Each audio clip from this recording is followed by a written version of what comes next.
बिस्मिल्लाहिर्रहमानिर्रहीम। अस्सलाम वालेकुम everyone. Welcome back to another beautiful day and welcome back to my new video. ये तकरीबन 12 बजे का टाइम है और यहाँ मैं अकेली बैठ के अपना नाश्ता एंजॉय कर रही हूँ। हस्बैंड आजकल ज़रा डाइटिंग पे हैं तो उनकी कभी खाने की रूटीन कुछ होती है कभी कुछ होती है, तो आज मैं बिल्कुल अकेली थी नाश्ते पे और अपना मज़ेदार सा पराठा, सिंपल ऑमलेट और अचार के साथ एंजॉय कर रही हूँ। सब्ज़ी और फ्रूट शॉपिंग डे था। सब्ज़ी और फ्रूट बिल्कुल ख़त्म हुआ था घर में, तो मैंने हस्बैंड से कहा कि आप ऑफ़िस जाने से पहले मुझे ज़रा मार्केट ले जाएं, मैं सब्ज़ी और फ्रूट वगैरह ले लूँ पूरे वीक का, और उसके बाद फिर आप ऑफ़िस चले जाइएगा। ये मैं सारी सब्ज़ी और फ्रूट वगैरह लेके आई हूँ। आगे आप लोगों से शेयर करती हूँ कि मैं पूरे वीक की या फिर ऑलमोस्ट मेरे 8 to 10 डेज़ गुजर जाते हैं, मैं लेके आती हूँ और आसानी के साथ हर चीज़ इस तरह मैं मैनेज कर लेती हूँ।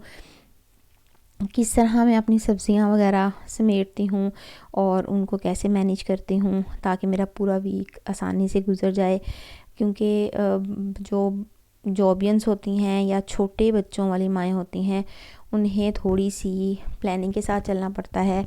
थोड़ा सा अगर हम प्लानिंग के साथ चलें, खाने की प्रिपरेशन पहले करके रख लें, तो डेली बेसिस पे फिर वो इतना मुश्किल टास्क हमें नहीं लग रहा होता। मेरी अम्मी ने भी सारी ज़िंदगी जॉब की है, टीचिंग की, तो वो भी ऐसे ही सारी चीज़ें मैनेज करके चलती होती थी। उन्हीं से, अपनी माँओं से ही हम लोग सीखते हैं, जैसे वो चलती हैं वैसे ही आगे हम चलने की कोशिश करते हैं। उनकी तरह बेटियां सब कुछ अपनी माँओं से ही सीखती हैं। मैंने भी जॉब के साथ भी घर संभाला हुआ है।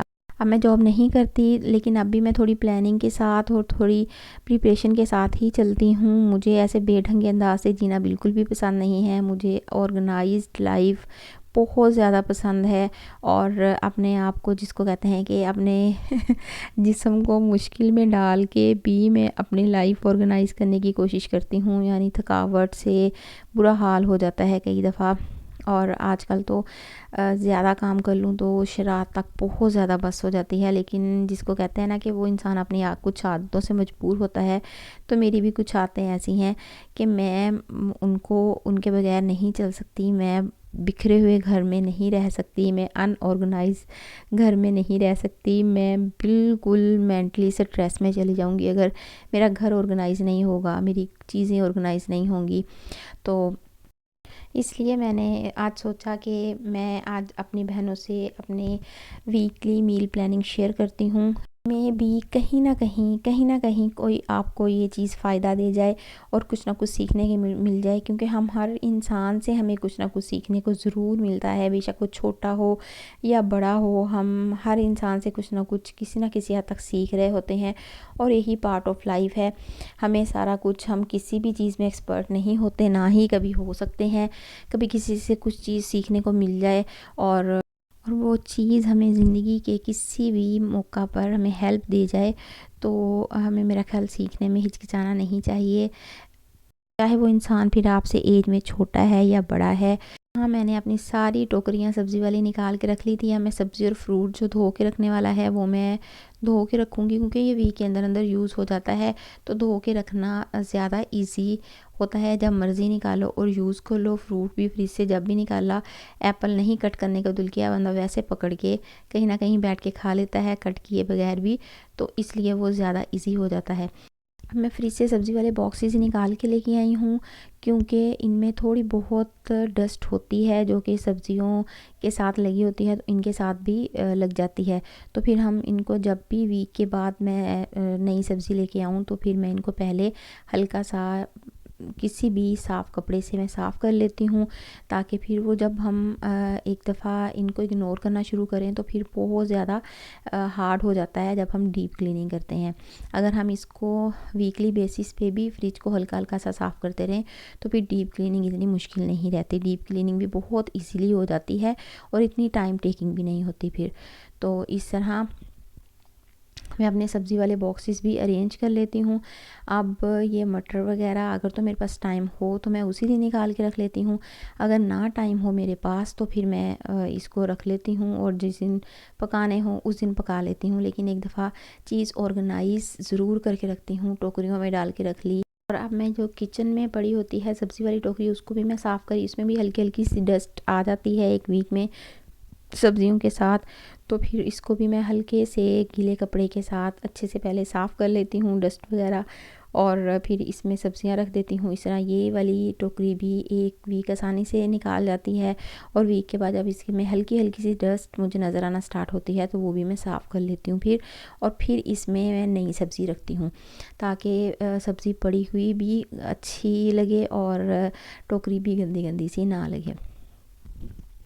लेकिन अगर मैं इसको इग्नोर करती रहूँगी और इसमें जो भी डस्ट वगैरह होगी वो साफ़ नहीं करूँगी तो ऑफ़ कोर्स फिर ये मुझे देखने में भी इरिटेट करेगी और देखने में भी अच्छी नहीं लगेगी। और फिर इसको मुझे जल्दी वॉश करना पड़ेगा, और वॉश करना आपको पता है अब सर्दियां हैं, ज़्यादा इजी नहीं रहता सर्दियों में, और इतनी जल्दी चीज़ें ड्राई भी नहीं होती। तो इसलिए फिर मेरी कोशिश यही होती है कि साथ साथ ही थोड़ा बहुत जो हो वो मैं हल्के से जिसको कहते हैं कि गीले कपड़े के साथ या खुश्क कपड़े के साथ भी हल्की सी हम इनकी डस्ट उतारते रहें तो फिर चीज़ें हमारी साफ़ सुथरी रहती हैं और अच्छी भी लगती हैं पड़ी हुई। और ये मेरे चावल और आटे वाला कंटेनर है जो कि 2-3 दिन से ये भी बेचारे इग्नोर हो रहे थे। मैं बैठी हुई थी इनके पास तो मुझे लगा कि इनके ऊपर भी डस्ट है, तो मैंने लगे हाथों इनको भी साफ़ कर लिया। ये भी साफ़ सुथरे हो गए, चमक गए। और ये देखिए अब मेरी सब्ज़ी वाली टोकरी। और ये शक्करकंदी मुझे बहुत ज़्यादा पसंद है, मेरी मोस्ट फेवरेट है ये। और जब भी मैं सब्ज़ी लेने जाऊँ तो मैं इनको ज़रूर लेके आती हूँ जब इनका सीज़न होता है, और फिर 2-3 दिन इनको बना के बॉयल करके खाती हूँ मज़े से। और अब मैं ये धनिया भी बना के रख लूँगी। कुछ लोगों की आदत होती है कि धनिया ऐसे ही रख लेते हैं, एक तो वो जल्दी ख़राब भी हो जाता है, दूसरा यूज़ करना बहुत उसको टफ़ होता है। मुझे ऐसे बड़ी इरिटेशन होती है। हर किसी की अपनी अपनी आदत होती है। कुछ लोग ऐसे ही साफ़ करके रख लेते हैं, उसको कट नहीं करते, और कुछ लोग उसको कट करके भी रखते होंगे। हर किसी के घर की अपनी अपनी रूटीन होती है। लेकिन मैं अपनी रूटीन जो मुझे ज़्यादा इजी लगती है कि एक दिन जिस दिन आप सब्ज़ी लेके आओ उस दिन घंटा 1.5 घंटा लगा के आप सब्ज़ियों को सेट करके रख दें, सारी जो कट करने वाली हैं कट करके रख दें, तो यकीन करें आपका पूरा वीक बहुत ईजीली गुजर जाएगा। और स्पेशली जॉबियंस और छोटे बच्चों की माएँ, फिर हमें खाना पकाते हुए ज़रा सी भी देर नहीं लगती और जल्दी से हमारा सारा खाना रेडी हो जाता है क्योंकि हर चीज़ पहले से प्रिपेयर होती है। ये इस तरह पहले मैं धनिया साफ़ करूँगी, फिर इसको कट करके इस बॉक्स में रखूँगी। इस बॉक्स में पहले मैंने एक टिश्यू की लेयर रखी है और उसके ऊपर फिर मैंने बटर पेपर की लेयर रखी। इससे ये होगा कि जो भी धनिया में नमी वगैरह होगी वो बटर पेपर और टिश्यू में जज़्ब हो जाएगी और ये धनिया 15 दिन भी पड़ा रहेगा। तो गर्मियों में भी ये धनिया यकीन करें फ्रिज में पड़ा हुआ ख़राब नहीं होगा, वरना गर्मियों में तो दूसरे तीसरे दिन ही स्मेल आना शुरू हो जाती है। अगर हम वैसे सिंपल बॉक्स में रखें या टोकरी वगैरह में रखें तो मुरझा जाता है, ऐसे मुरझाता भी नहीं है और बिल्कुल भी आपका धनिया ख़राब नहीं होगा। आप एक दफ़ा ये ट्रिक ज़रूर आजमाइएगा अगर आप लोगों के पास टाइम हुआ तो। अब ये सारी सब्जियां वगैरह ड्राई हो गई थी, मैंने पालक और धनिया कट कर लिया था, और अब ये जो टमाटर हैं, खीरे वगैरह, ये भी मैं इन बॉक्सेस में रख दूँगी फ्रिज में। और फ्रूट वाली टोकरियाँ मैं ऐसे ही फ्रिज में रख दूँगी क्योंकि बॉक्सेस में सिर्फ सब्जियां ही पूरी आती हैं, पूरे वीक की होती हैं। अब मैं ये सब्जियों वाली टोकरियाँ जिनमें सब्जियां धो के रखी थी ये भी साथ ही थोड़ा हल्की हल्की सी धो के रख लूँगी।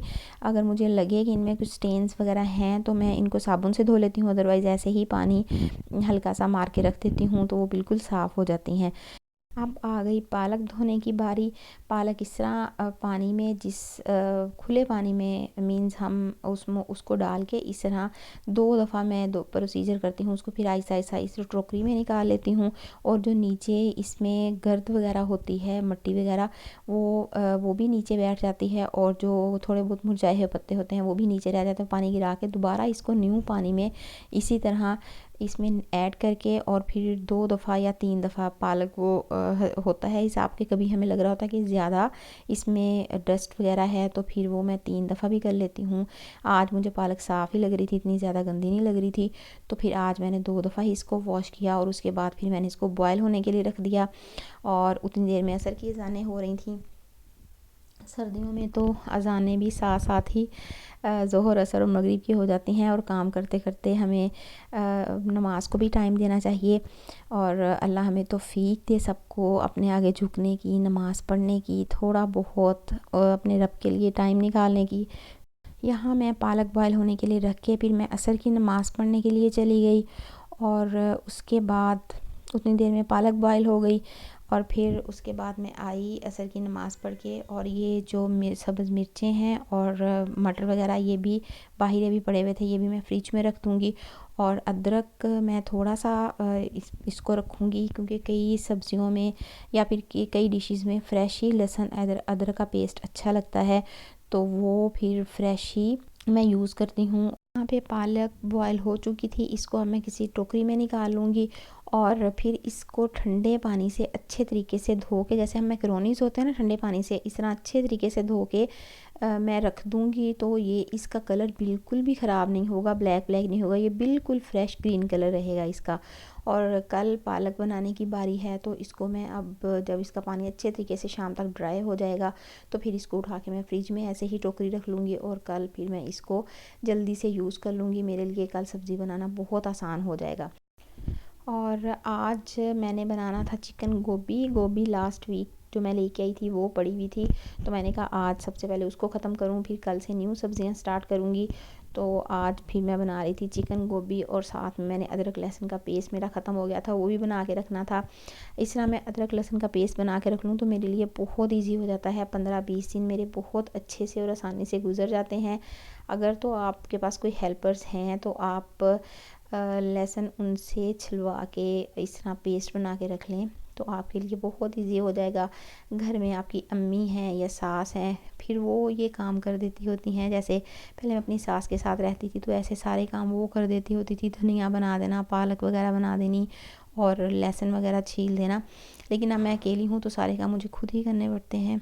अदरक मैंने खुद छील लिया था, और ये लहसुन अल्लाह मेरी अम्मी को लंबी ज़िंदगी दे, इस तरह के काम आज अब वो कर देती हैं, क्योंकि अब उनका घर मेरे घर से नज़दीक है, तो इस तरह के काम सारे वो कर देती हैं। मुझे लहसुन छील के जब मुझे मेरे पास ख़त्म हो रहा हो पेस्ट, तो मैं उनको बता देती हूँ और फिर वो छील के मुझे भिजवा देती होती हैं। और अब इसमें मैं ऐड करूँगी तकरीबन हाफ़ कप ऑयल। आप कुकिंग ऑयल भी यूज़ कर सकते हैं, लेकिन मेरे पास ये जो मस्टर्ड ऑयल होता है, या आप इसको कह सकते हैं सरसों का ऑयल, ये हमारी अपनी ज़मीनों का होता है, तो इस तरह मैं इस तरह के कामों में वो वाला यूज़ करती हूँ, वो ज़्यादा मेरे लिए इकोनॉमिकल हो जाता है। तो अगर आपके पास चॉपर है तो बहुत अच्छी बात है, उसमें ऑयल कम यूज़ होगा। लेकिन अगर चॉपर नहीं है तो इसमें कोई भी परेशानी वाली बात नहीं है। आप जो सिंपल ग्राइंडर होता है या जूसर, उसमें भी पेस्ट बना के रख लेते हैं, उसमें भी इजीली बन जाता है। लेकिन उसमें ये होता है कि थोड़ा सा हमें ऑयल ज़्यादा यूज़ करना पड़ता है। जहाँ हम यहाँ पे चॉपर में हाफ़ कप से काम चल जाता है, वहाँ पे हमें तकरीबन 1 कप डालना पड़ता है, क्योंकि फिर उसको लिक्विड चाहिए होता है घूमने के लिए, और उसमें फ़ोर्स भी ज़्यादा लगती है। इसलिए मेरे पास चॉपर है तो मैं कोशिश करती हूँ कि चॉपर में ही ये काम कर लूँ। जो सिंपल मिल्क शेक वाला जग होता है, मैंने उसमें भी ये बना के रखा हुआ है, उसमें भी पेस्ट बहुत अच्छा सा बन जाता है, आप उसमें भी ट्राई कर सकते हैं। और अगर आप जॉबियन हैं या छोटे बच्चों की माएँ हैं तो इस तरह ये बना के रख लें, आपके लिए बहुत इजी हो जाएगा डेली बेसिस पे कुकिंग करना, और बिल्कुल भी टाइम टेकिंग भी नहीं होगा। इस तरह मैं ये बॉक्स में डाल के फ्रीज़र, अगर सर्दियां हैं तो आप नीचे फ्रिज में भी रख सकते हैं, लेकिन मैं इसको ज़्यादा फ्रीज़र में ही रखती हूँ। गर्मियों में तो ऑफ कोर्स इसको फ्रीज़र में ही रखना पड़ता है। अब इस तरह ऑयल डाल लेंगे तो फिर इनका कलर बिल्कुल भी चेंज नहीं होगा, कलर इस तरह जैसे है बिल्कुल इसी तरह मेंटेन रहेगा। ये थी मेरी weekly meal planning. Hope so आप लोगों को इससे कुछ ना कुछ ज़रूर सीखने को मिला होगा। अगर आप लोगों को मेरी आज की वीडियो अच्छी लगी हो तो काइंडली मेरे चैनल को सब्सक्राइब कर दें, और अगर हो सके तो प्यारा सा कमेंट भी कर दें। मुझे आप लोगों के फ़ीडबैक का हमेशा इंतज़ार रहेगा, और बहुत अच्छा लगेगा अगर आप मुझे कमेंट करके कुछ सजेशन देंगे या मेरी वीडियोस पे फ़ीडबैक देंगे। मिलते हैं जी इंशाल्लाह नेक्स्ट किसी अच्छी सी वीडियो के साथ। तब तक के लिए मुझे इजाज़त दीजिए। अल्लाह हाफिज़।